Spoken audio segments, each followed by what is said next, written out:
So, as I mentioned earlier, one of my favorite quotes is from the gentleman who wrote the Tao Te Ching, Lao Tzu, and he says in there, knowing others is intelligence, knowing yourself is true wisdom, mastering others is strength, mastering yourself is true power. Lao Tzu.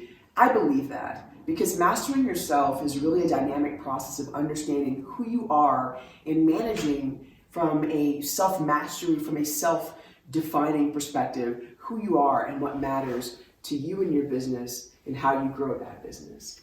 So number one, mastering yourself. It's really the goal of this module. This is going to be so much fun. It's less about the technical parts of running your business, but you're going to enjoy the idea that we're going to talk about you for a second. So the goal of this module is really about helping you to understand the mental shifts and the things that happen as an entrepreneur. I've heard from many successful entrepreneurs that entrepreneurship is a spiritual exercise, and I gotta tell you guys, I actually believe that.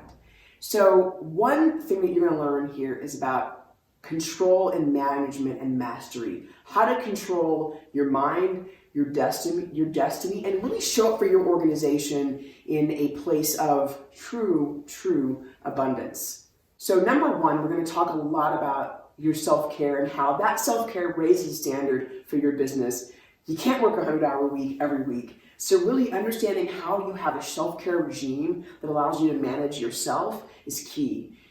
A morning ritual, second, that's really a powerful way to start the day. Now really the beauty about morning rituals, and this is something that I know from so many successful people who get up at 4 a.m., who meditate, who have that special cup of tea. Your morning ritual sets the tone and the intention for your day. And so I'm going to talk about a couple strategies that I've used to really help get that kicked off.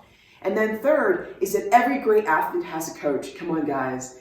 If Serena Williams, if Andre Agassi, if all the best in the world in every sport, Tom Brady, did you know that most basketball teams and every single major player has their own coach, their own trainer? Guys, the best in the world, the greatest of all time, still needs someone watching their back. That's 3. 4, it's really about a definition of what bench strength means. And I'm going to talk deeply about that because that's one of the things that I learned in every single situation, every company I've ever mentored, I've ever raised money from, is understanding bench strength is one of the things that will transform your business. And I'm going to talk about a couple concepts. I'm going to just tease them a little bit here because I want you to think about it as we go through.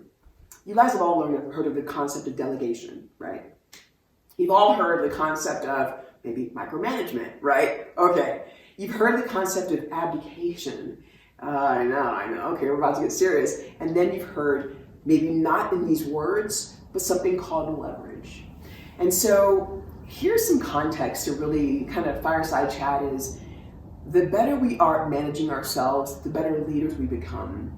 And so the last thing that I'm going to talk to you about is how being self-possessed and really managing your state, right, is crucial for learning. Because you're doing an entrepreneurship venture right now, not to just make money, but your goal is really to get better in every aspect of your life. And so I believe that as a growth warrior, that is you paying it forward, not only to the people around you and your family, but also to the future you and your future becoming.